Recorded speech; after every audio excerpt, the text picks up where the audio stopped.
Hey everyone, welcome back to my channel. I am Gillian Barry, and today we have a great guest in store for you guys. We have Raw Natty Nate in the house. He is a legend. He has been Raw for around 5 years now, I believe. And he had a great transition when he first went Raw, and he just does the Raw vegan lifestyle right. He looks amazing. He has a positive attitude, and he's just overall an amazing person. So I was really excited to have him on, and we're going to answer a lot of your great questions today as well. So let's get right into it. How's it going, Nate? Mm. Cheers, Gillian. Thanks for Yeah, having me on. It's going very cheers. well. It's going very well. Yeah, starting to warm up down here in the Las Vegas area. So we like this morning we're out for our walk, and it was like take just a moment just to feel that warmth because it really gets cold here in the wintertime. So looking forward to the warmth as you are as well, eh? Like, Yeah, in Toronto here. Yeah, I am in yeah. Canada. Do you say a or hey I over there? say a. Well, on the east, I feel like we say a, and then Mm. I feel like when you go more west in Canada, they say hey. So Hey, I hey. I say a, and I say it a lot. I try not to say it too much, It's but I say awesome. it all the time. I say hey quite a bit because my wife Lissa is from Edmonton, Canada. And it was funny when I was first texting her, when we first started to kind of talk, she would say hey. And I'm like, is she asking me a question? Like, I didn't understand it, because down here, I would always say, huh? Like, that's great. That's crazy, huh? Yeah, Oh my gosh, it's so warm outside, huh? yeah, I Right? Like, like it. yeah. But anyway, it's interesting because for some reason, I took the hey. Like I Yeah. was like, I like the way the hey sounds rather than huh. It's like hey, it's more upward deflecting than downward deflect. I don't know, but it's funny how it's different from East Coast to West Coast. Yeah, it's different all over, I guess. That's awesome. And Yeah, it's so awesome you and Lissa met. So for anyone who doesn't know, Lissa's been on my channel as well. And she is a raw vegan as well. And that's how you guys met, right? So you first went right. into the lifestyle because I think you saw Lissa on YouTube. Am I wrong? Or you saw one of her books. And then so what sort of started your transition? Well, so what started my transition was, um, diving into. I got really really sick. The winter between 2011 2012, like really Mm. bad flu, was down for like a good couple weeks. And in that time, I was researching on YouTube. I just want to be healthy. Like, what can I do to be healthier? I have two sons. How can I, show good, them good examples? I just, when you really feel sick, you just want nothing more but to feel amazing. So that's when I found Fat, Sick, and Nearly Dead, the documentary. And so then I was like, I got to get a juicer. I got to start juicing and, watch some documentaries, became vegan actually, it was probably more plant based because I watched the documentaries, Earthlings, and was like, I can't be a part of this. But it's so much easier to just put the blinders back on and just to go back doing what everybody does, your families, your friends. So I went back to eating anything and everything for a good couple years. And it wasn't until my mom, she had kidney cancer, had her one kidney removed, and then kidney cancer came into her other kidney because she didn't change her diet or lifestyle. And it was that moment that changed my youngest son, who was 11 at the time. And he was like, I don't want cancer. My mom, being a retired cardiac nurse, was really distraught with how she raised us and just finding out all these different ways that she was going about things that weren't optimum for us. But as a mother, you don't know, right? Antibiotics, if you're sick, wash your hands all the time, don't go barefoot, that kind of stuff, right? So watching her get cancer again, it was like, let's find you a good way to heal yourself without removing your other kidney. We only have two kidneys, and if you remove both those kidneys, then you're on dialysis for the rest of your life, which is basically going in for about 4 hours at a time. They take all of your blood out through a machine. They filter your blood because that's what our kidneys do, is filtering the blood, and then they put it back into your body. So it's basically like a life sentence. There's no way of life, no quality of life if you're on dialysis in a lot of ways. So she found, we sent her to Gerson. She followed the Gerson. Then she, found, a few other different individuals online, started following their protocols and really tried to figure out like what it was that was going to reverse her kidney cancer. But she had the greatest mindset. She was like, I'm already healed. I just have to do the Wow. work. Wow. And I was like, you're going to heal yourself. I know you will. I know you will. And when you do, I'm going to follow what you're doing because I'm watching so many different family members, you know, get different kinds of diseases. They're on different medications. I'm going down the exact same path. I'm drinking, I'm eating all the funk. I'm getting older. I'm seeing these same kinds of things happening within me. And so I just wanted to do what she was doing. And what she was doing was basically what I think really what got it for her was, it was called the Master Fast System. Gino is the guy's name. I don't really know too much about, but it's, grape juice, Concord grape juice with lemon. And she really went hard with her fasting and her cleansing. But she was on the brink of basically, a life sentence or very possibly death. Wow. Right. So it's very extreme. And she did reverse it. The doctors called her, urologist, and people were like, whoa, what is going on? Like, what are you doing? This is amazing. Yay. And she found a book called The Grape Cure. And I think that's what kind of like tuned her into Gino's Master Fast system. But I didn't want to do what she was doing, even though I knew that this is very powerful. I'm not in a position where I need to follow this lifestyle that she's following, because I'm not fighting a terminal illness or, stage 4 cancer. So it was really hard for me to make that connection. Now, this was in 2013.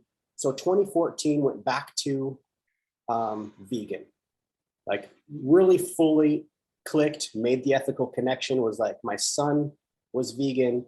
He's going to baseball games and he's reading the ingredients. He's like, no, this has sugar, oh, this has milk. No, thanks. I'll take the orange juice. I'll take the oranges, the banana. And I'm like, you're doing amazing stuff, Jacob. So I was like, I want to follow you. Like, we're at it was his last baseball game, a ceremony, closing ceremony. And there's cake and ice cream and soda and pizza and all the stuff. And at that point in time, I was doing keto, but I didn't realize it was called keto. I was just eating meat and vegetables. Back up in 2013, I fell, did like helping a friend build his house, fell 37 feet, shattered my ankle, shattered my wrist. And after getting the casts off, I wanted to be as healthy as I could be. And this time I was like, I'm sticking with it. I'm going to exercise. And I got onto the whole kind of bodybuilding train, and was like, supplements and going to the gym and preparing all my meals and intermittent fasting. And I really got super into it, because sometimes it's nice to like really obsess over things, obsess over things for some reason. So at that point in time, I was preparing all my meals for the week, and he was like, he wasn't having that pizza. He busted out his own little Tupperware with like a quinoa salad with black beans and cut up tomato and green onions. And I'm like, wow. And I remember him making it. And I'm like, here he is at the baseball game, closing ceremonies with all of his friends, and he's not eating the pizza and the ice cream and the cake and, like, powerful. So I was like, it was at that point, I'm like, I'm following you. Let's do this together. I'm going to become vegan as well. So, and I wanted to make sure he was getting adequate nutrition, because there's lots of vegan foods that are, like Lay's potato chips and Pringles, original flavor or whatever, vegan, Oreos are vegan, right? Like all these different, that are kind of vegan by default. Anyways, that's what started me on the vegan train. And I did have my juicer from a couple years prior, and, would juice periodically, and would definitely feel a rush of energy when I would drink a juice. I liked green juices, but my favorite was carrot, apple, ginger.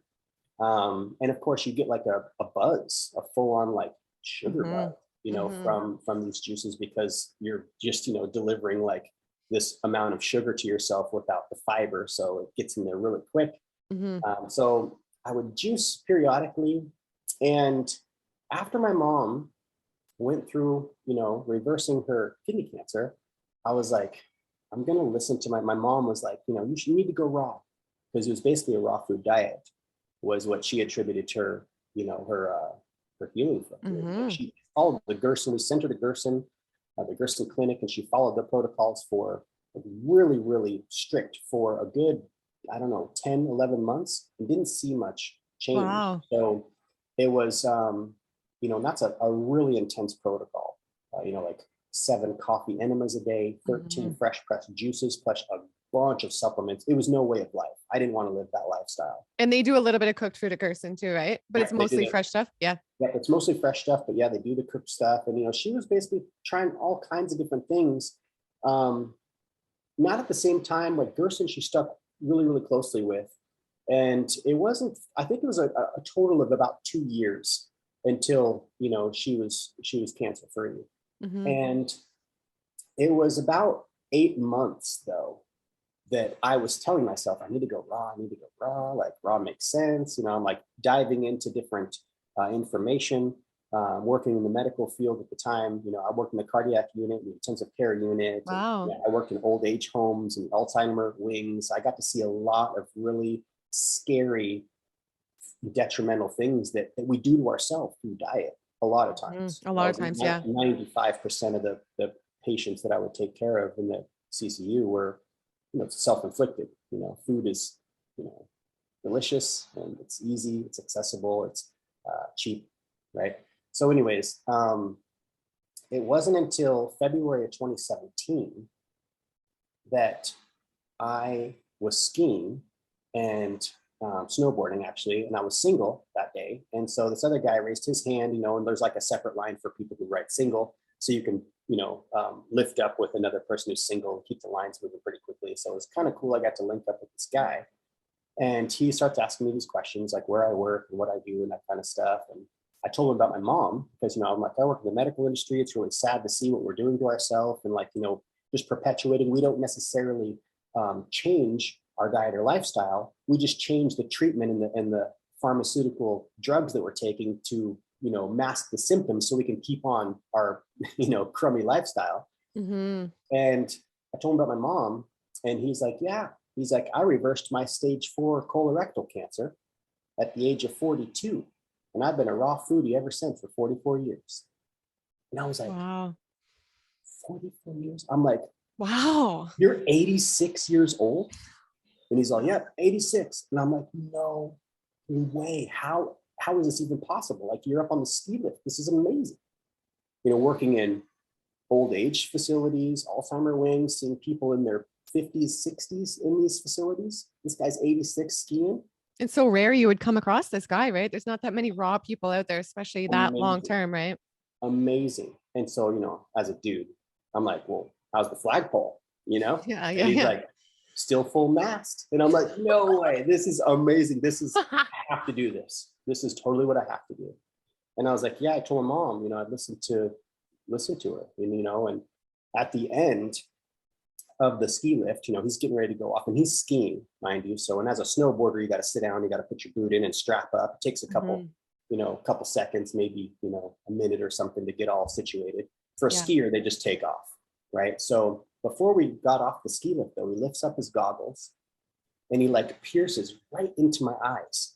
And he was like, you should listen to your mom, Nate. And I was like, son of a, I have to do this. Like it's meant to be, Yeah. I have to go raw. And I was like, I like to think I have I'd like to picture a pretty, expansive mind, and I'm like, wow, was that like my future self talking to myself? Like, yo, wake up now, bro, before, because I wasn't necessarily a healthy vegan. I was vegan for the animals, right? So I'm eating like, nut butters and breads and the mock butters and cheeses and milks and all the stuff, right? So it's not necessarily the healthiest food. And even friends of mine would be like, Nate, that looks more unhealthy than what I'm eating. You should just go back to eating the actual egg and cheese, and So that night after skiing with him, my mom had been 8 months clear of her cancer remission, right? They call it, because it's like never really fully goes away, I guess, in some cases. So I went home and was binge watching YouTube. Like, I have to find out, like, I want to see some like bodybuilding raw vegans, like athletes that are raw vegans. I want like who are the healthy individuals? Like this guy, John, I met.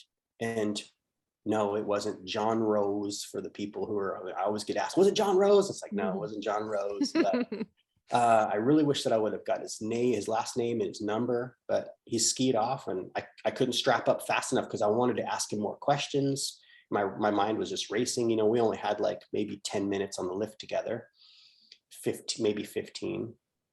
But anyways, I went home and binged watched YouTube and was like, I have to figure out how to go raw.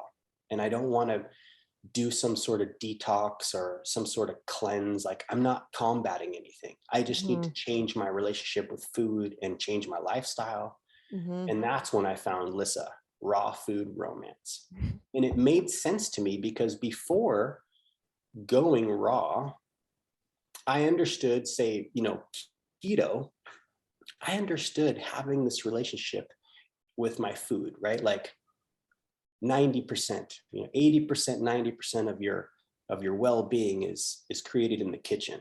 You know, of course, we need to have proper sleep and hydration and body movement, right?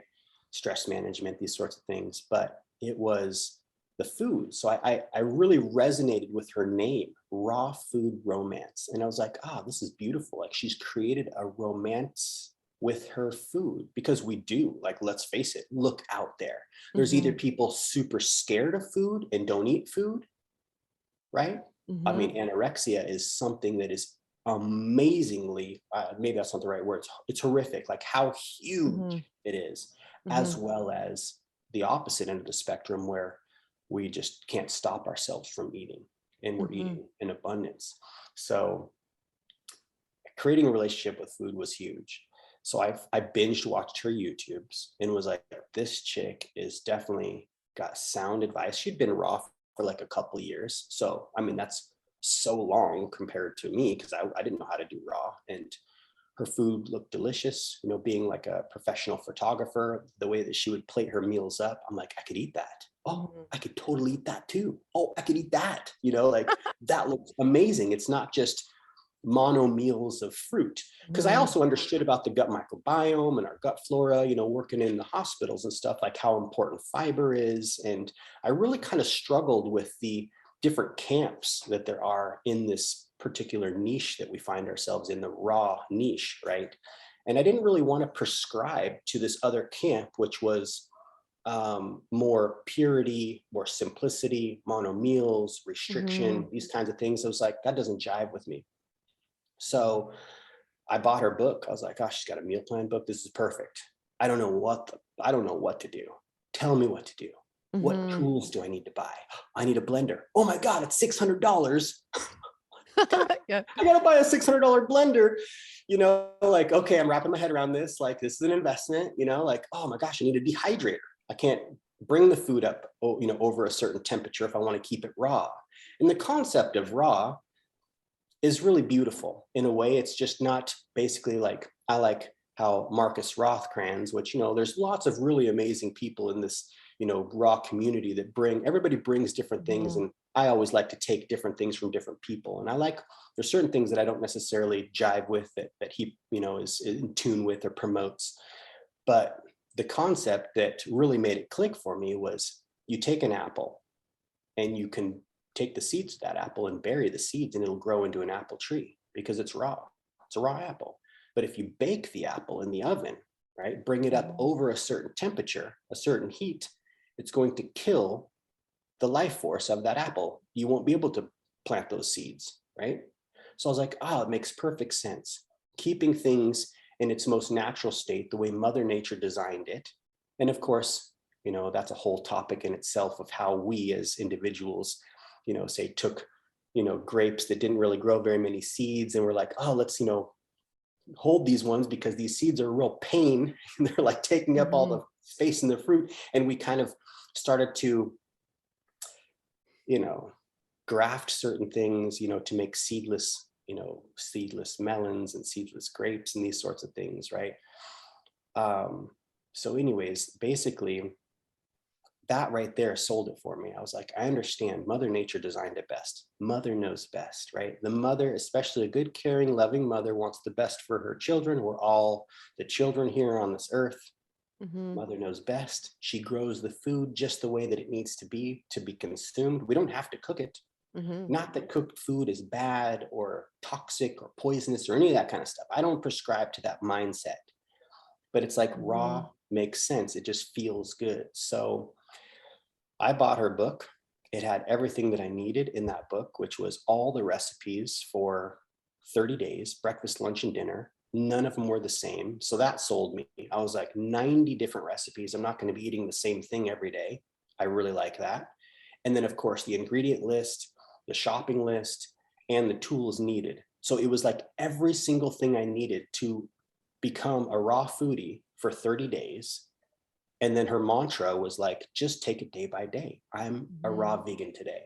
And working in the medical field, as well as I'm sure many other places, it's always somebody's birthday. There's always some cakes or cookies or something being brought in, right?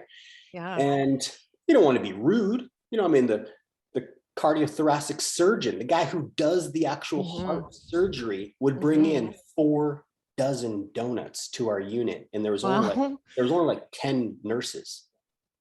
And it's like, are you trying to drum up business? Like, what are you doing to us? Right. I'd be like calling like materials and different people in the hospital, like, yo, you guys want some donuts? And we had a tube system, like the bank has the tube that comes down. It's a vacuum tube. I would be tubing donuts to different departments. Like, get these donuts away from us. We're just going to eat them. They're here all day long. So that was it for me. Long story, right? But that was it. And I really just loved Lissa's mindset. Melissa, her name is. And I just really loved her mindset. And I would start to just subscribe to her stuff. I would tune myself with her message more so than I would other raw foodies. I wasn't really drawn to a lot of raw foodies. I didn't really know of a lot of the raw foodies. I just, for some reason, the algorithm pulled her stuff up and it stuck, and I stuck with her way. Like they say, if you want to lose weight or you want to get stronger, stick with one plan, do it, and you'll see the results. So I was like, this is something I can stick with because this is delicious. So I got a couple other coworkers to go raw with me for that 30 days. And I was making the breakfast and the lunches, and then they were on their own for dinner. And some of them would do okay. A few of them fell off, and, I had one that stuck with it for the 30 days, only during the day. I don't know what she did at night, So either way, I was in it though for life. I was like, I feel amazing. Wow. And then of course, just tuning into the mindset, right? Like sticking with that mindset, not necessarily trying to achieve anything other than wanting to be like John. I want to be in my 80s skiing. I don't want to be on oxygen. I don't want to be on a list of medications. Like I see so many people in the industry that I'm working in, this allopathic treatment-based world, absolutely amazing. The technology that we have, broken bones, right, grafting skin, these sorts of things, amazing.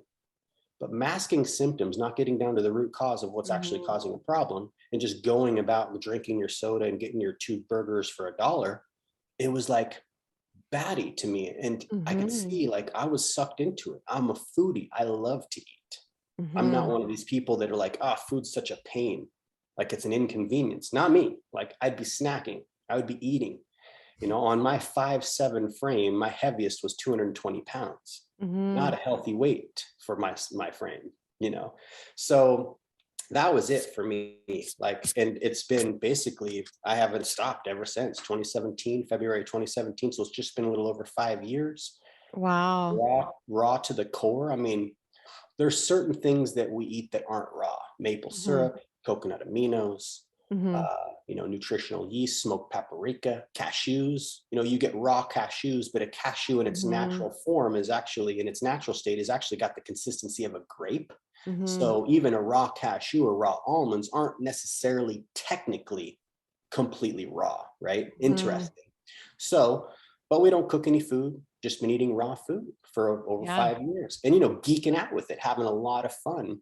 No, you guys do it right. You guys make it look amazing too.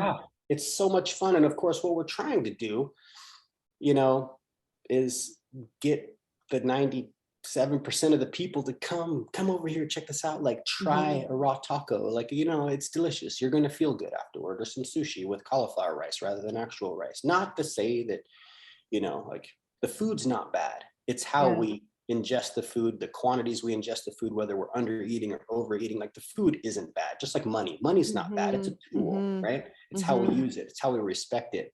So anyways, back to Lissa. I'm following her. I'm total fanboy, right? Like all of her Instagram posts, I'm reading them, like just attuning myself to her mindset. She had a great perspective. I liked how sound her advice was. She wasn't like super off into left field. And I love going all over mentally in different concepts and aspects, right? But I was like, I need something that I can prescribe to for the rest of my life. I want to be like John. John was all about living foods. He's like, what do you want to be? If you are what you eat, what do you want to be? And I was like, I want to be alive and vibrant. He's like, exactly, alive. If we are what you eat, then eat living foods. Makes sense, right? Like, okay, cool. Yeah, that's legit. So 7 months go by, and I drop, like, I wasn't doing it necessarily for weight loss. I was doing it because I want to be able to like ski with my grandkids. That's always been like a fantasy of mine, is like, oh, one of these days I'll have grandkids, hopefully, and I'll be able to ski with them. Like, that will be amazing. Not sitting in the chair at the lodge drinking a beer being like, you guys go have fun, like I want to be on the hill with them.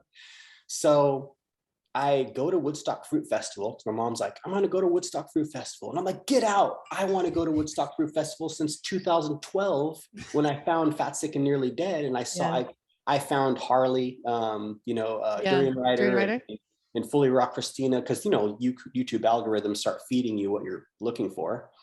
And they were all going to Woodstock Fruit Festival. So I was like, this is a place I've wanted to go for years. I have to go to Woodstock Fruit Festival. So I knew of a guy who was going to be there. His name's Jack from Raw Tropical Living. Yeah, I know Jack. Yeah. And I would watch his stuff too, because here he is, just the Southern Alabama boy, like super simple, mangoes and bananas for breakfast, big old salad, for dinner, some nice cream. And I'm like, I just loved his content too, because it was so simple, to the point, and I liked his delivery, just down to earth, legit, real people. Yeah. So I knew he was going to be at Woodstock, and I met him at Woodstock there. And it was actually kind of interesting, like looking for my point where I could go talk to him, because I'm like, oh, there he is. But then he's talking to somebody. I'm like, I don't want to go interrupt. Yeah. There was actually a couple there that year, Jeanette and Alan, I believe their name is, and they are from Australia. She reversed her cancer while running a marathon every single day for over a year around the entire continent of Australia in 5-finger toe shoes. Her kids were following them around, and they would feed them like fruit. They did it raw the entire time because it was a supported trip. They're in the Guinness Book of World Records. A marathon every single day for over a year, I think 1 or 2 days over a year, in 5-finger shoes around the continent of Africa. So they're going for a run. We watched their premiere, Raw documentary was called, at Woodstock Fruit Festival. Super moving, great story. And basically trying to disprove myths, that you can't like do stuff on raw foods, right? So I wanted to go run with them that morning. And then I saw Jack was sitting by himself, and I had to make a choice: go run or go talk to Jack. Yeah. So I was like, I went and talked to Jack, because I've been waiting to talk to him like the whole time. I was kind of like a fan of his, right? So talked with him for, I don't know, a good 4 hours. We had breakfast, we had lunch together. We spent basically most of the day together, and told him my story, showed him my before and afters, because I had lost like close to 60 pounds in that 7 months. And, he met my mom there, because my mom was there, and he messaged Lissa. He's friends with Lissa. And I knew they were friends. When you follow people on YouTube, you're like, oh, they're doing a trip together. And she went to Costa Rica, which he was living in. So I knew they were tight. And so he messaged her and was like, you got to interview this guy for your YouTube as a testimonial for your book. He's got a great story. And so then I came back from Woodstock and was super high on just the festival vibe, right? And messaged her and was like, I love you so much, Lissa. Thank you so much. You've saved my life. You have completely changed my life. I follow your book. Here's my story. And, I think she was like maybe 16,000 on Instagram. So in my mind, she's like famous, right? Yeah. And I'm like, I'm probably like one of like, 100 dudes that are messaging her, why is she going to like message me? But because Jack messaged her and was like, you just check this dude out, I think that she got in touch with me. And it was like, a couple days later or whatever, she messaged and was like, yeah, we should set up an interview. And so we set up an interview it was August when I messaged her after Woodstock, and we set up the interview for October. And, did the YouTube Zoom call, and it was just wild because I'm like trying to find like the good service. Like for some reason our property was like kind of funky, hit and miss, and we weren't getting a good Zoom connection. So I'm like driving to the park and finally found like the good service was in my sister's room at the corner of her bed. I'm like, oh, it's perfect service. I'm like trying to hold my phone, not move my phone. And, and she's wearing her like, gaming headphones with her mic, it's so funny. Yeah. And we just like hit it off, man. Like I told her, how amazing her book was. Like it was basically my Bible. I was like, I'd learned how to go shopping, how to prepare food, because, after like 30 days, you start to kind of get in the groove. 2 months, it becomes like, okay, this is becoming more habitual. After 3 months, it was like, I didn't have to think about it. I just knew what I was doing. I didn't feel as funny bringing my Vitamix to work, because I'd bring my Vitamix to work, making smoothies, making ice cream. I'd be making my coworkers ice cream. Some of my coworkers were really worried about me because I lost so much weight. They thought, what kind of drugs are you doing? Are you abusing laxatives? Like, because I was getting really thin, and when you're used to seeing someone who's really inflamed their whole life, I mean, I've always been kind of a more husky build, right? So, but I was just eating I was eating adequate calories. That was what I really loved about her book too, is like, I knew I was getting the nourishment that I needed. Here's certain supplements that we should all be supplementing with, doesn't matter what diet, right? So I really learned so much from her book. And after that interview, we kept talking till like 3 a.m, Wow. And then the next day she messages me on Instagram, and I'm like, whoa, this is such a good sign. Like she's messaging me. Oh my God, Raw Food Romance is messaging me, And we just kept talking every single day, morning and night. And she's like, what do you think of this? I'm writing a new book, Plant-Based Dips and Dressings, which is an amazing book. I have it. It's amazing. And I'll link all her books down below too. My favorite. That's like, that's a book I still tap into weekly, 100%. Actually prepping food for a camping trip we're taking this weekend. And there's a few recipes in there that I'm tapping into. Cause it's nice with a book. You don't have to remember the recipe. You can be perfect every single time when you have that recipe. And, being a foodie, I like creating food, I mean, it's easy in the morning, crack open a melon. And I'm like showing my coworkers, I'm like, look, it's fast food, like this is like fast as it gets.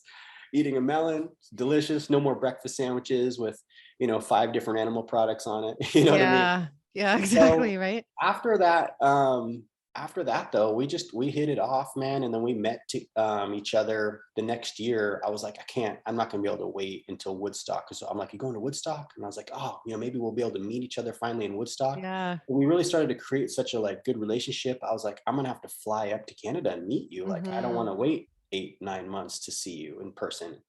And we met and just, hit it off. I mean, we've been, we're really tight friends. We would, talk, talk smack about all, people in the world, like how goofy we are, like what we think is legit or whatever, right? You see, really just, it was just a fun, really, really fun friendship. And and then now you guys live in Vegas. You guys got married at Woodstock Fruit Festival, right? Yeah, I proposed to her in 2018. 2018 was the year we hung out all year. She came here several times. I went up there several times, and she couldn't become like, we couldn't date.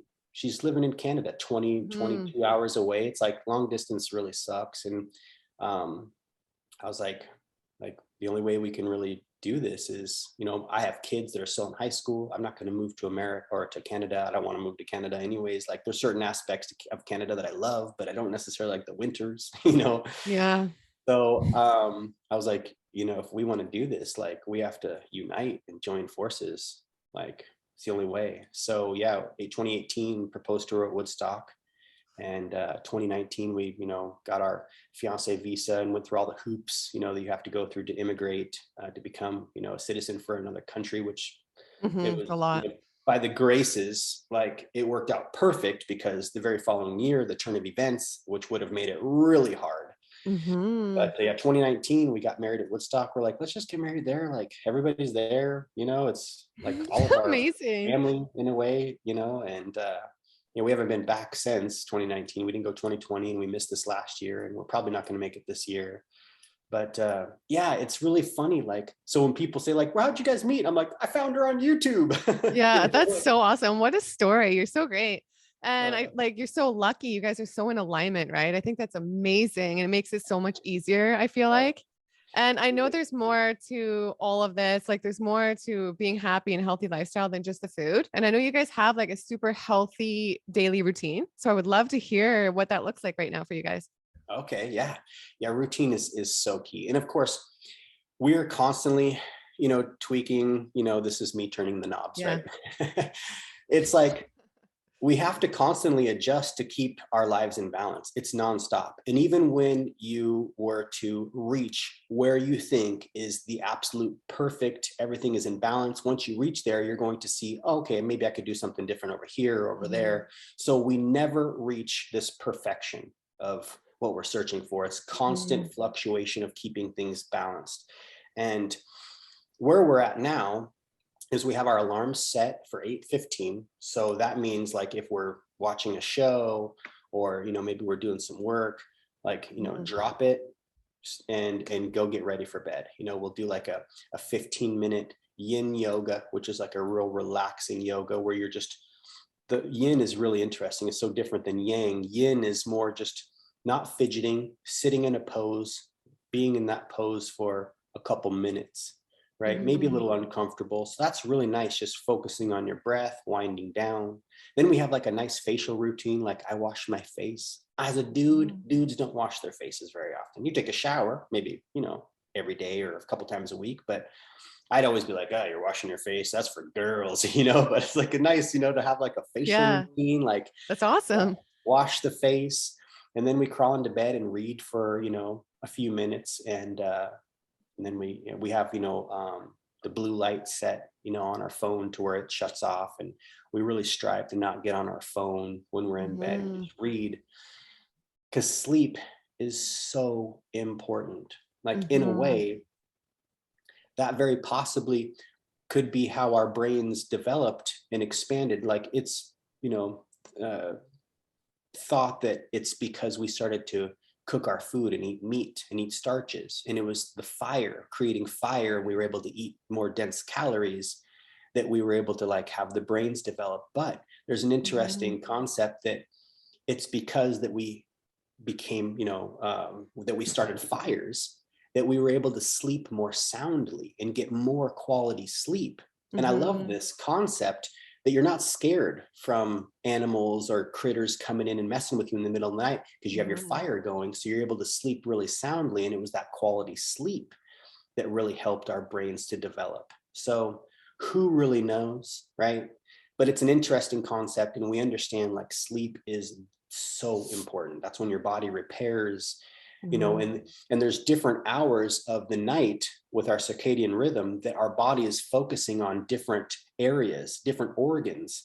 Basically, like, there's a dude up there being like, all right, it's liver's turn. And then the liver's Mhm. being able to do its thing. Okay, no, stop. Now it's going to be the stomach, or whatever. Yeah. Each organ has its particular time of night that Wow. is that your body focuses on. Your body basically goes through a full, kind of scan and repairs itself. So sleep is so important.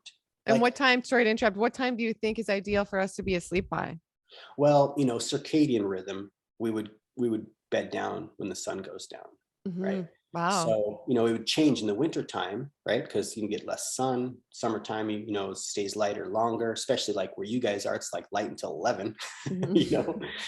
So, really like I feel, I mean, ideally it's nice to bed down, be in bed by 9, 9 o'clock, so you've already done your night routine. Mhm. Stretching, of course, is really great, at night, focusing on deep breath, maybe focus on what you're going to do the next day, make a little list of certain things you want to do, but being in bed, asleep by 9:30, that's what we're striving for our perfect day. And there's some days we don't hit it. There's some days we get on like a second wind and we're up into 10, sometimes even 11 at night. And it's like we Mhm. can really feel it the next day because of sticking with that earlier schedule. But I feel like it's really nice to have that alarm go off, shut it down, let your body like do what it needs to do, get that good sleep.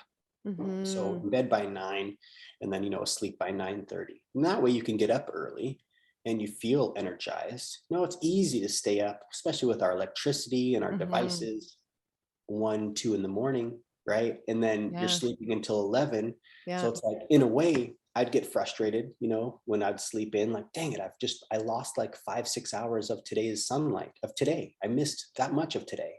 And then of course it just carries over. It's so much easier to stay up later when you're, you know, um, staying up later each day, right? So to switch that's been something really huge for us, is going to bed early. And it definitely has taken over a month to kind of get used to that, because we can all say, I'm a night owl, right? And it's like, no, you're not a night owl. It's because you have electricity, you've got a Yeah. device, and you've got the world at your fingertips that you can tap into and whatever, right? So that there is, super huge. I think that's more important in so many ways than anything else. Sleep trumps all of the spokes. I love, the idea of, we all, the wheel of our life, and each of us have these different spokes. One spoke is sleep, one spoke is hydration, one spoke is stress management, another spoke is diet, right? So Sleep is so huge. huge. Yeah. No, I have 2 kids, right? And I haven't slept in 3 years. So this month is the first month now. She started sleeping through the night, and I've been sleeping for the last couple of weeks. I feel so much happier, so much like myself, so much calmer, so much less stress, just so much better. You're right. Sleep is so huge. Yeah. It's so huge. And so many of us kind of pride ourselves off of, oh, I only need 5 hours. I only need 6 hours.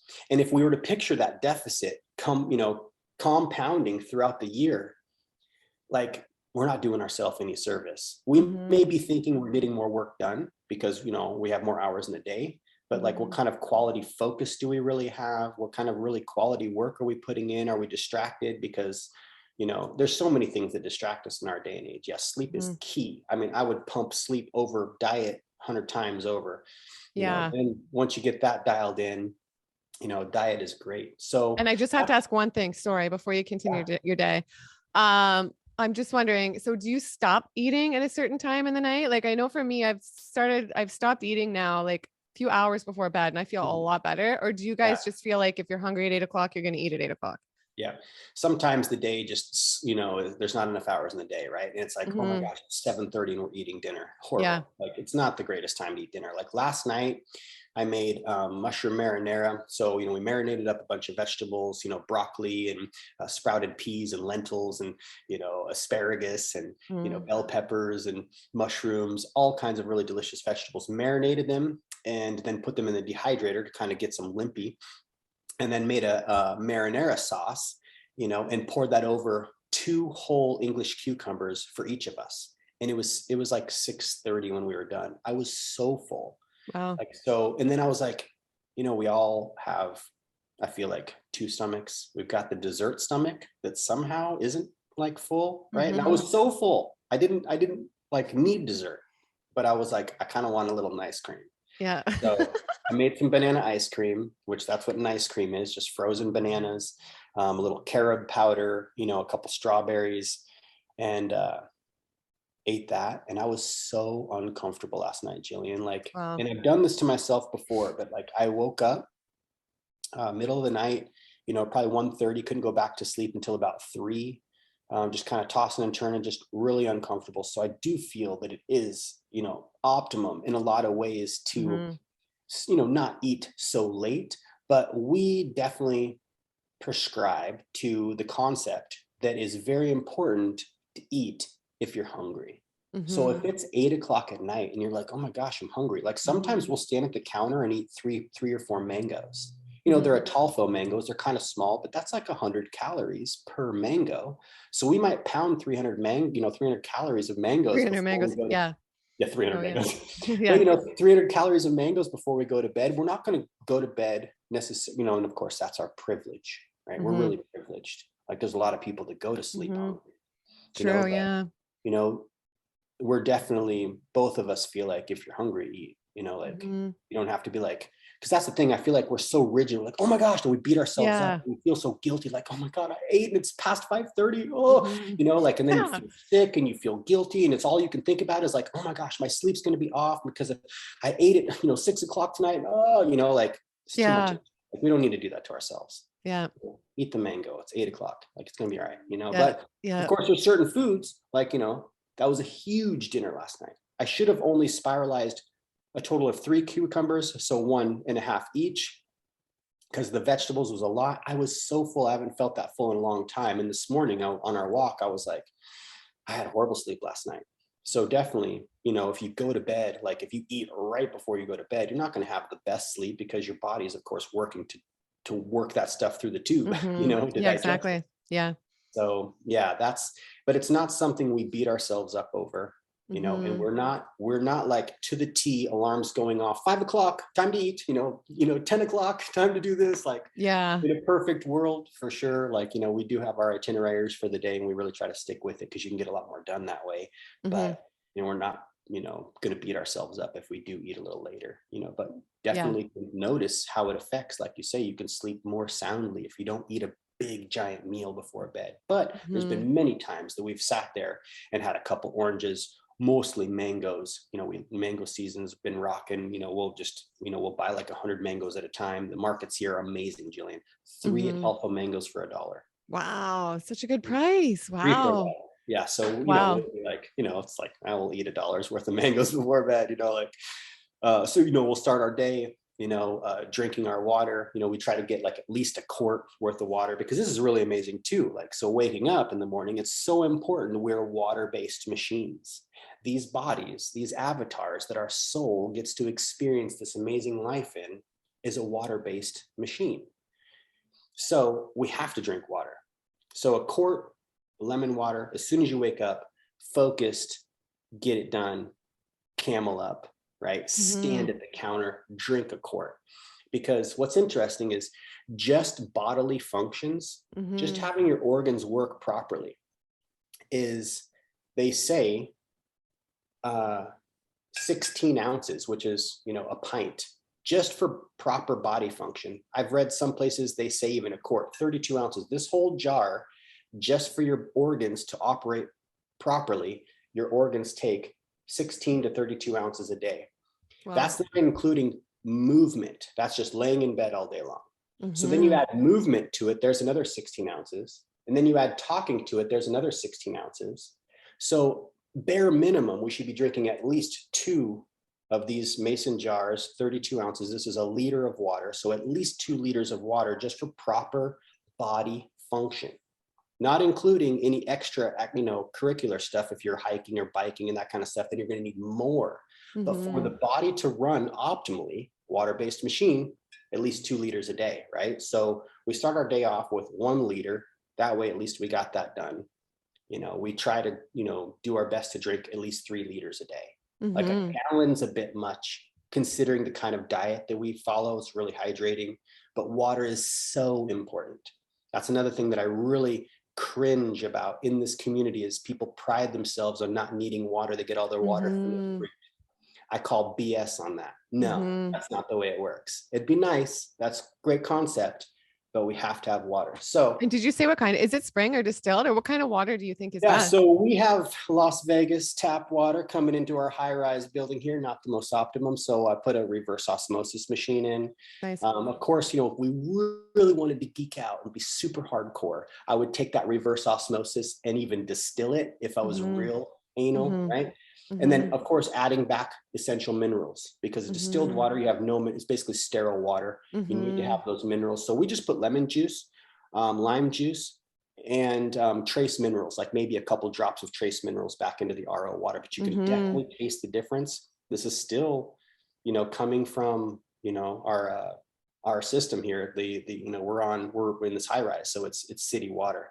So, but RO water, it's super, super simple. You can go to any grocery store, well, not any grocery store, but a lot of grocery stores have like fill your own gallon jugs up. And a lot of those go through like either a 5 or 7 stage filter. So you can fill your own bottles up. Hmm.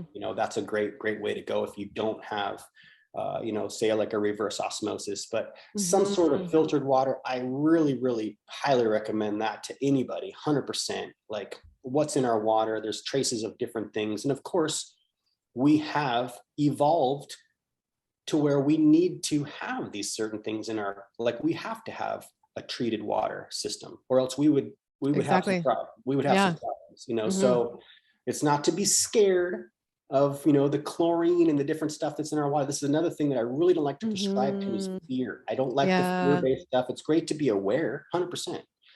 But we, you know, if we get ourselves into, you know, a mental acrobats where we're constantly scared, we could be scared at every turn. Like I'm on the Hmm. computer and the EMFs and you know, like Yeah. we're all gonna die. Yeah. Nobody Yeah. gets So out true. alive. So let's do the best we can.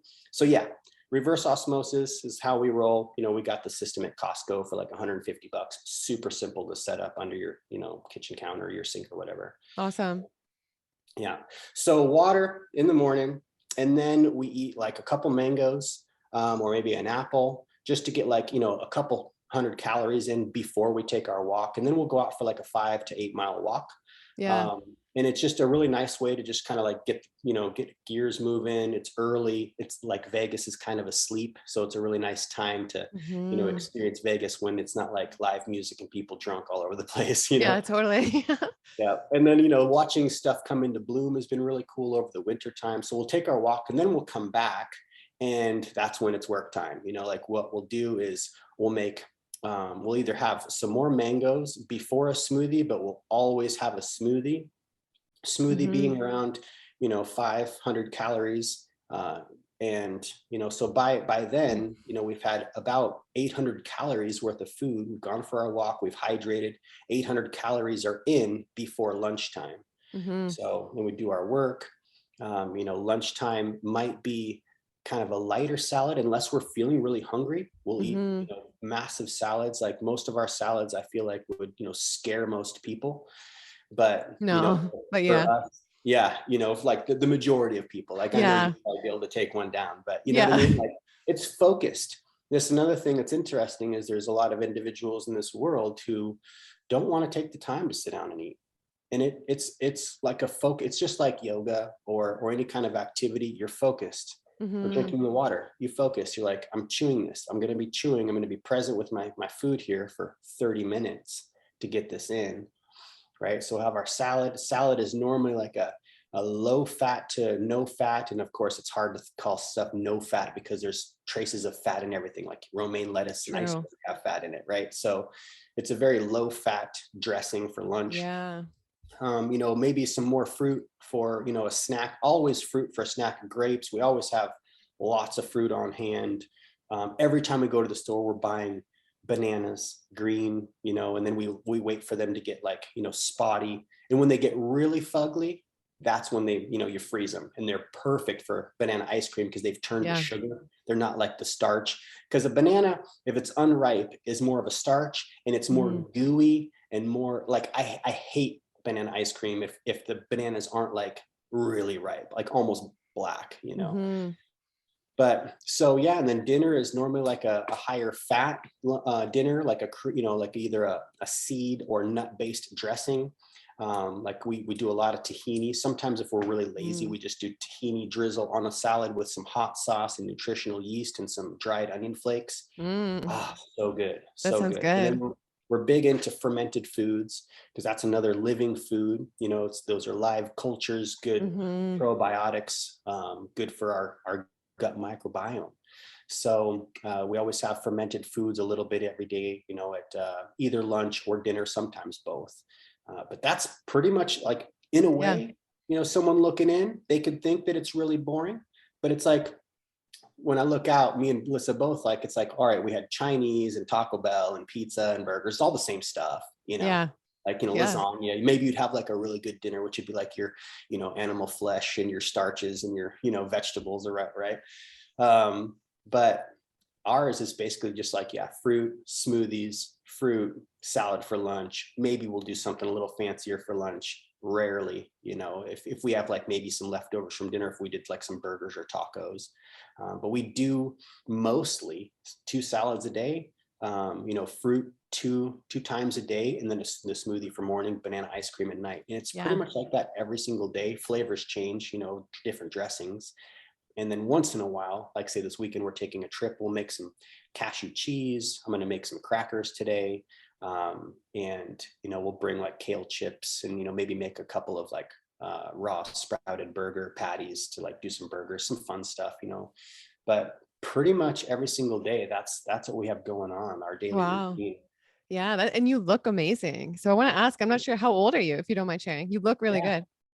Thank you. I was born in 77, so just turned 45 this year. You look And good. Wow. thank you. Yeah. I mean, you know, of course, we are always comparing ourselves. It's just, I feel like very possibly programming, right? Mhm. Commercialism and programming, Yeah. magazines, TV shows and stuff. So, I mean, I'm not above, someone who, compares themselves to other people. I do the same thing. Like, oh man, look at his shoulders. That dude's buff, like, I know I should like, there's lots of things to like keep in balance in my life, exercise routine. That's where I got this pull-up bar. So I'm like, there's no excuses. I can at least do a couple a day. It's right there, Yeah. but I also know that there's a lot of individuals that are my age that are really, really having a hard time, whether they Mhm. are struggling from an eating disorder like bulimia or anorexia. And I know there's a lot of men who really struggle with that. And it's really sad because there's not like a lot of places for men to go, Yeah.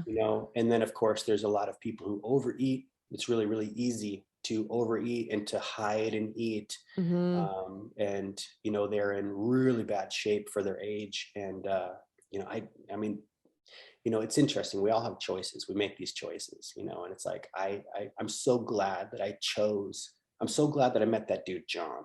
Really, that's what it did it for me. Like, colorectal cancer is like third leading cause of death, especially this day and age, because of our low Wow. fiber diets. And meeting him, working in the hospital, everything just lined up. I was like, I'm done. I'm over it. Wow. It's like it was Like, meant to be, I feel like, for yeah, you. Your history and 100%, then meeting this guy, it's almost like it was destiny, 100%. Yeah. And then And finding Lissa, like, yeah. now we're on a mission. We're like, all right, like, how can we, and of course there's, you know, like, she's an ultra high performer. She definitely cracks out so much content, Yeah. and, so many amazing, books. And we have a meal planner app. I've got a few books. It's nice being teamed up with someone who does have the same sort of perspective lenses on, right? But I'm hard on myself. Like, I know I need to be creating more content, because thinking of myself before I went raw, I didn't know how to set my kitchen up. I didn't know what Mhm. tools that we're going to need. Now, like, I'm such a pro at it. I can tell you exactly what you need to Mhm. live a raw lifestyle and be happy and healthy, and And has yeah. it been hard as a guy? Because I know guys that, it can be like partying or burgers, beer, like steaks. Like, has it been hard to adjust a lifestyle as a guy? Or like, do you just feel so good that it hasn't been an issue at all ever throughout the 5 years? Yeah, I mean, I feel great, 100%. And it's been tricky in a way. I feel like this next decade is really going to separate, the saying, the men from the boys. That's such a horrible Mhm. saying, but True. it's going to be telltale. Our choices, me and my homies that I grew up with, our choices are really going to reflect in this next decade from 45 to 55. And I Mhm. did, kind of like, I feel like I kind of spearheaded this tradition. I was like, hey, to my Mhm. homies I grew up with, I was like, we're not going to see each other very much. Like, life happens so fast and we have our families, and it's like, let's create like something we do once a year together in the winter and in the Mhm. summer, because we might only see each other that twice a year, right? We're not partying like we used to Yeah. in, life, right? So created a summer trip and a winter trip, and being vegan on those trips was a little interesting. And then going raw, it just made it even trickier. And what was Yeah. really cool, what I really loved about these trips was not only the camaraderie, to get together with people you did stupid stuff with as a kid and you grow up. It's like just fun to be around, people that you grew up with. There's a different bond, I feel like, that's created in those younger years than, say, like Yeah. your college friends or whatever, right? So going on these trips, we would do this thing where, we would group up into, different groups, Mhm. and one group would do breakfast and dinner, sorry, for everybody. Everybody dealt with their own lunches and their own snacks, but that means that your group would only have to fix yourself breakfast one time and fix yourself dinner one time the rest of Mhm. the week, or whatever everybody Yeah. else is, right? Super, super cool. But being raw, right? I'm bringing my own food for every single meal, every single day. And then of course, just watching, like it's a meat fest. It's a, like a drinking competition. And I've never been into drinking, maybe smoke a little herb or something, but I've never been into drinking like that big. I would drink, I would get a buzz. And I can't say that there hasn't been some times in my life where I'm like, this song is so good, I want to listen to it again and keep driving, feels so good, right? Just having a little alcohol buzz on. You can see why it's so easy to get on that kind of routine where you're drinking every single day. And just watching my friends that I grew up with, it was really hard. And I wanted my kid to come with us on one of the trips because I was like, hey, he's 18 now. Let's like initiate him into the tribe. He's a young man. And my homies were like, no, man, this is like a time for us to get away from the kids. We don't want to have, we don't want to influence your son. And I'm like, you guys think that my son's so goofy that he's going to start copying what you guys do? You guys are fucking idiots. So yeah, some words were said, like Game Changers came out. I sent the movie to some friends and they kind of got their arms up and started, we started this dialogue back and forth. It wasn't necessarily the healthiest. And that kind of ended it. I was like, I don't even know why I'm hanging out with these guys. Like, why do I want to watch them? Just like, we're not like doing anything that's like we should be waking up with mass energy and be like, we're going to hike to the top of that mountain. That's what it was supposed to be. But it's like, we're just lounging around, drinking and eating a pound of bacon each. Like, this is not fun. Yeah. And, especially once you've seen how good it is to feel this way, right? To feel raw, then you're just like, you don't even want to go back to that, Yeah. And then sizing each other up with, what medication are you on? Oh yeah, I'm on that too. Yeah. What's your milligram? Like, no, this shouldn't be our normal. Like, this isn't normal. It's our choices though. Right. And part of me doesn't feel like I struggle with it inside, honestly, Gillian, because part of me feels like the stronger individual, like highest self, would be someone who would have kept going, kept bringing my food, like kept my heart open, keeps, make space for them. It's hard though. It can be hard, lead, Yeah. Like lead by example. And so I miss them. I really, really miss them. Like hearing they went on the snowboard trip this year. And this is something that like I spearheaded, like we need an annual trip. And I'm not even going on these trips anymore. It's like, and everybody's passing the bottle. Some of my homies were like, they were done, snowboarding at 11. They're in the bar and it's like, dude, you just dropped $100, $120 on a lift ticket. Let's go ride, man. Yeah. So it's hard because, we grow up with people and I feel like in a way, a lot of times we just stay doing what each other does. It's like the whole crab in a barrel concept, right? And one starts to kind of crawl out and be like, whoa, look at it out here. The other people are like, yo, get back down here. Don't go out there. It's scary out there. You're going to turn into something we don't like, or whatever, right? So yes, 100%. If you change your diet, that's how we relate to each other in so many ways. Yo, let's get together and have a barbecue and a beer this weekend. Like, oh yeah, bro. Like, yeah, that's how we relate as dudes, especially. Let's go have a beer club. You go mountain biking all day long. Let's go get a pizza and a beer afterwards. Oh, man, I'm famished because of pizza and a beer. It's like the worst thing you could do for the most ingenious, most valuable piece of equipment here. Like, what are we doing? 100%. Yeah. So it's tricky, but yeah, I mean, I feel like in a way, yeah, it's like, you got to let it go. I don't, like I said, my highest self, I'd still be there. And like I said, like you look amazing and you obviously had so many benefits, right? That you experienced when you transition this lifestyle. And I know like some people experience, or they say they experience some deficiencies. I haven't experienced any of that. No hair loss, no cavities, nothing. And your hair, when your hair is you have the most amazing head of hair. Oh, thanks. Yeah, it's all I'm growing it out. I'm excited. I'm getting the salt and pepper coming in here. I've worked hard for these ones, Yeah, no, you have a great head of hair. So clearly you haven't experienced any of that. Have you experienced like any negatives through the years with regards to like the physical health or anything, or has it just mostly been pretty positive? And why do you think maybe it works for you and maybe for some other people, they can't make it work? Good questions. Some of the negatives that I've experienced. Okay, so in the beginning, I was going through a lot. I was going through a divorce, and I'd been together with my ex for 25 years. So going raw, um, that was, something kind of negative and positive. Like emotions really were coming up. I was like, Mm-hmm. I don't know if I want to live another lifetime with this individual. So that, of course, that's mental, and that was something I experienced though, 100%. Like, she didn't want to try my food. I'm like making raw tacos. She didn't want to try them. And I was like, man, like, and Mm-hmm. she just, certain things I was noticing within her, certain things that she would say. I'm like, my girl wouldn't say that. Like, the girl that I would like to be with would change with me. And of course that can be tricky, and we'd gone through different things in our time. That's a whole nother story for a whole nother time. But we I feel like we did really well, but that was something that was, kind of negative in a way, realizing that I'm not going to be comfortable staying with this person, because it's interesting, like, just because of what I eat, but it's also Mm-hmm. because of the way I was viewing the world, right? Like, working in the medical field, seeing what we're doing to this planet. If the data is real, whoa, we Mm-hmm. gotta do something different. Like, we're messing it up, like, real Mm-hmm. good this past 100 years.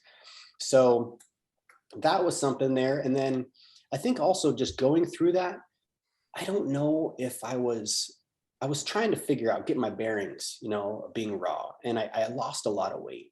I got down to where my coccyx, like our tailbone, would, like, it'd be uncomfortable to sit down because I didn't have a lot of meat on my bum. And Wow. our glutes, our butt muscle, is the biggest muscle group in our body. That's Wow. that's a muscle that we should be focused on working. It's the big one of the it's aside from the back and the chest and the quads.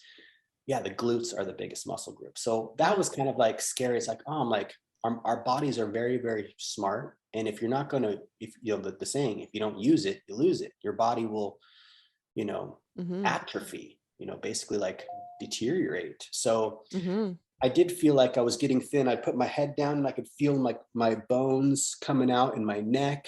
I was noticing my knees being like real bony, and I didn't like that. Wow. I don't Mm-hmm. want to be. So I really had to make sure that I was eating enough. Mm-hmm. And in the beginning, like I said, going through just different struggles, basically, like, a whole midlife crisis in a way. Um, that was huge. So really, once I got that in check and I started to eat enough, I noticed that I was starting to put on a little bit more weight because I didn't want to be Mm-hmm. emaciated. I didn't want to be one of the No. vegan deterioration people. Mm-hmm. Yeah. And that, I feel like that was probably the only real negative as far as any kind of like mental or bodily things. There were a few times that I did experience a little discomfort, and I experienced this even just a couple of weeks ago. I ate a half of a really large papaya and about like 7 mangoes, and I ate them kind of slowly, but I Mm-hmm. got a really bad stomach ache, like really bad, to where, like, it would go in waves, almost like contractions, and it was super painful. And I'm like talking to Lissa, I'm like, man, if I felt like this every day, oh my God, it would just be a nightmare. Yeah. So I feel like very possibly just from combining those two, like, I know that I've also gotten a really bad stomach ache eating. I love watermelon and I love strawberries. And sometimes at a fruit luck, right, where everybody brings a bunch of fruit, there's a bunch of different fruit around. I think, combining those two and eating in such a large quantity of them, I also got a stomach ache doing Yeah. that. But I haven't had any kind of gut issues or any kind of eliminating issues. Um, I've always had kind of like an iron gut. And then, of course, I eat a lot. Like, both Liz and I eat anywhere from 80 to 100 different plant species Mm-hmm. a week. Wow. We're eating about anywhere from 80 to 100 grams of fiber a day, where the average person isn't even getting 10. Like the Mm-hmm. average person is getting 5 grams of fiber a day. It's recommended 30 grams. So we're like, I know that there'd be individuals, if they tried to eat what I'm eating, they would be in a lot of pain because it's too Mm-hmm. much fiber. They don't have the little dudes to break it down, right? Mm-hmm. So that's something that um, I've really, strived to build and to keep healthy is my gut health. Mhm. And because, if the gut is the second brain, they're in constant communication with each other. That's our immune system. I did kind of go down some different trails in the very beginning, where, I wanted to get out, parasites and Mhm. mucoid plaque and this sorts of Mhm. things. But I really don't, I feel like parasites, if we do have parasites in there that are helping us by eating dead matter, dead Mhm. flesh, we want those parasites. They're helping us. And if you don't feed them, they'll leave. We don't have to Mhm. kill them. We don't have to True. do any of that kind of stuff. They're just like, cool, there's nothing to eat. Let's bounce, right? Mhm. As far as the mucoid plaque, and that's a huge, huge controversial thing in this community. It's very important not to go on this bender trying to get mucoid plaque out, because that is what's going to cause problems. And what I've seen in the 5 years that I've been in this community is I've seen a lot of people really wreck themselves to where it's going to take them possibly a decade to rebuild from, Wow. going down these trails looking for perfect cleanliness and perfection and getting all these sorts of, basically becoming mental. I feel Maybe because like in it's a so lot, extreme too, right? It's so I feel like true. for a lot of people, it's way more sustainable and manageable doing like what you guys do and doing like incorporating, 100%. great amount of calories, food, balance, like, What we need, yeah. that's what the body needs.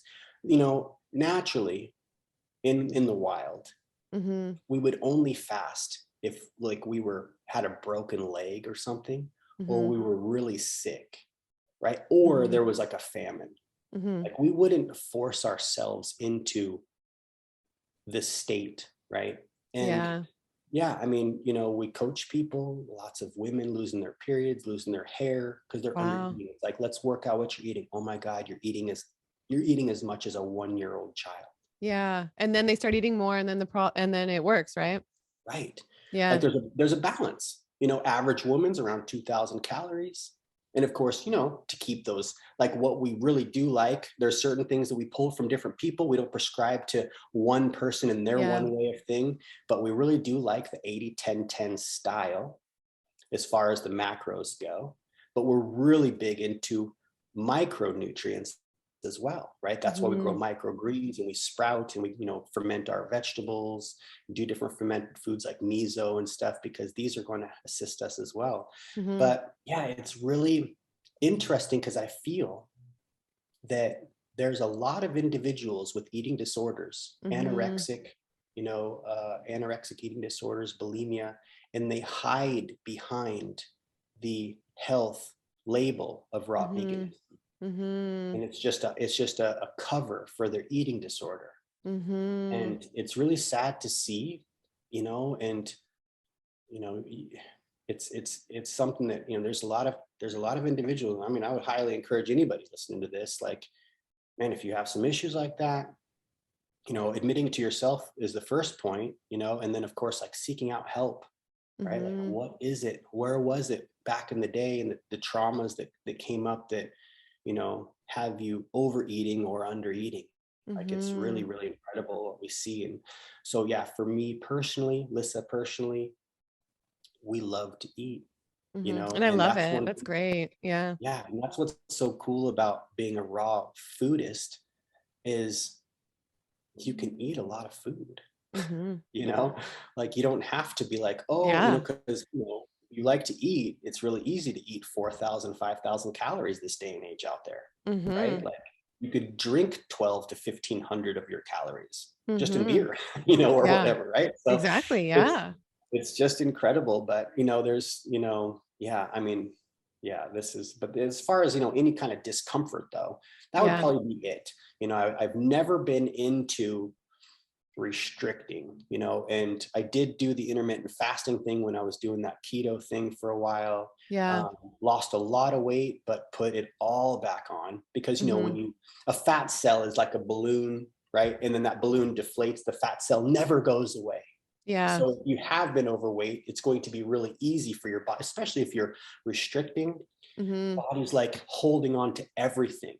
holding on to water, holding on to everything, because it doesn't know when it's going to be able to get the nourishment next. So it's these bodies, bodies, man. I know, Like, right? we're all going to fart. We're all going to have some pimples once in a while, especially stressful situations. Maybe we have certain viruses. Yeah. You know, that getting sick is very healthy. It's healthy to have your body go through, like both Liz and I have been sick twice since, you know, we've been together. And, you know, as a raw vegan, I've been sick, like in bed, muscle aches, not throwing up, but really sick. And it's like, this is a good thing, because the body is able to like work through it. We don't want to mask that. We don't want to take medication, you know, or we don't want to, you know, oh, I'm getting sick, I need to fast. I don't prescribe to that. You know, if you naturally feel disgusted and repulsed from food, don't eat. Yeah. But don't force yourself not to eat, because, you know, like we're looped in with this niche. And honestly, like, I have a page that I haven't fired up yet, but I really like want to, because I love to rant and I love to cuss and I love to just talk lots of like shit. And the channel is going to be Raw Natty Rants, R&R. Like, come in for a little R&R, you know, because I don't want to ad hominem or like call people names and that kind of stuff, but there's a lot of things that really frustrate me in this community. There's more that frustrates me in this community than the keto and meat, carnivore community in a way. And it's balance, and we all have that we're striving for, is to balance it out. Right? Like, I honestly feel like if an individual is eating 60 to 70% of their calories in a whole raw food, boom, you're doing amazing. Right? Maybe if you're doing 70%, you could call yourself a raw foodie. 70%. 25% whole food, cooked, low to no oil, no salt. Like, that's optimum. And then leaving 5% to like have the fry or the beer, you know, or a Taco Bell burrito, like, if you have to. But of course, the part that's tricky, especially for people like me and Lissa, we were talking about this morning on our walk, like, my God, we would be so fat if we ate everything, if we allowed ourselves to eat everything. We love food. We don't have that switch to like, oh, I'm full. It's like, oh, I'm so full, but I'll keep eating. Like, I mean, I'm like that now too. That's how we work. So it's just, you know, it's interesting. A part that's really, you know, there's a lot of things that really frustrate me. And that's why I wanted to like do the rants, is because, do the rants. I want to see the rants. Do the rants. You know, and it's like, it's not that I want to like, you know, call people out and talk smack, but it's the behavior that is just, it's detrimental for those who are looking in. It's confusing. And, you know, like, your body naturally is going to, you know, our bodies are constantly in regulating to keep us in this homeostasis state, right? Constantly. Like, we don't have the ability to be like, I'm going to give my digestion a break. No, that's not the way it works. Your digestion doesn't take a break. Your heart doesn't take a break. Your lungs don't take a break. You can't force yourself into taking a break. You know, 70%, they say, new sciences are coming out. There's a lot of really fascinating things happening in the gastroenterology world, or gastroenterological, however you'd say it, right? It's amazing. Like, 70% of what we pass is sloughed off bacteria. Wow. So individuals who are like, I got the mucoid plaque out. It's like, no, you didn't. You did get rid of your mucosa layer. Then you're going in a world of hurt. And what you're seeing, because, oh, but Nate, I've been juicing for 100 days and I'm still passing. Yeah, because your bacteria is passing. There's a lot of things that I feel like what's really interesting, and what, you know, I'd like to, you know, encourage everybody to do, is don't be so big and so egotistical and so dogmatic that you can't look at something else. You know, sort of, you know, because there's certain aspects of the carnivore way that make sense to me. Like, if we were in a survival state, I used to hunt, I used to fish, heck, I used to raise rabbits and slaughter those rabbits. Gillian. Wow, crazy. Wow. But when I was 7 years old, caught my very first fish, and my grandpa was like, let's go clean the fish. And I'm Mm-hmm. like, clean it? What are we going to do? Give it a bath? Like, it's in the water. And then I watched my grandpa gut that fish. I Wow. lost it. I would have Wow. been vegan right then. But then I had the long talk from my dad and my uncle, and my grandpa. And then it was like I had to create the switch. This is what men do. Men Yeah. survive. Men provide for their families. It's the circle of life, the whole story.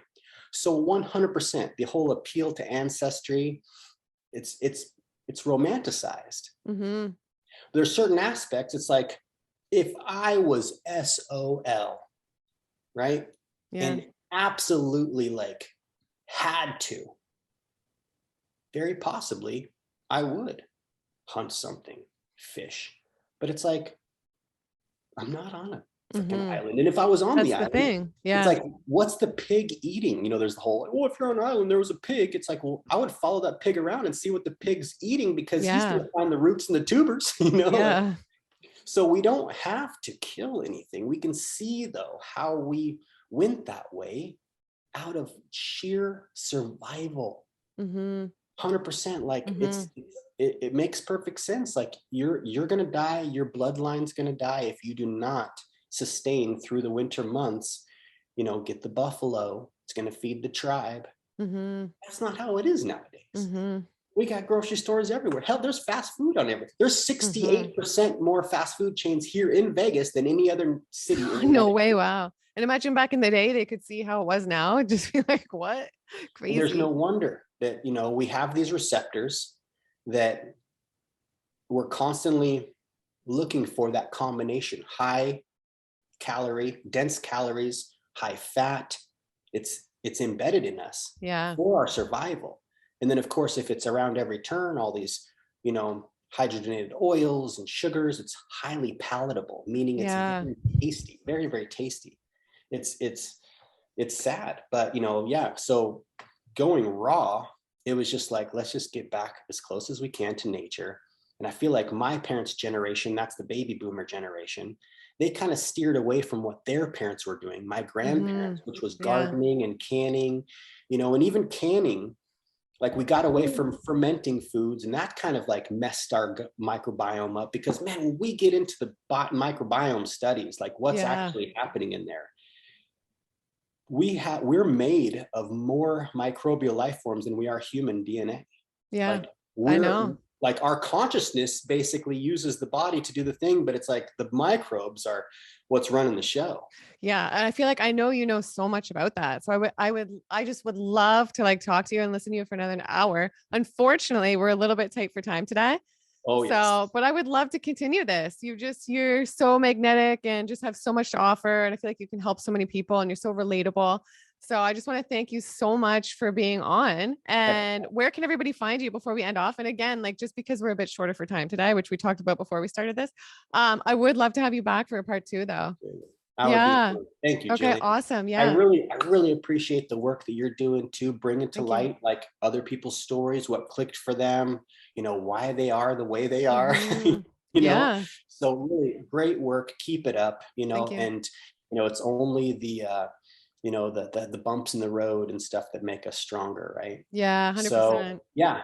Yeah. And so, yeah, I could be found Instagram, Snapchat, Facebook, YouTube, Raw Natty Nate. And that's RAWNATTYN 8.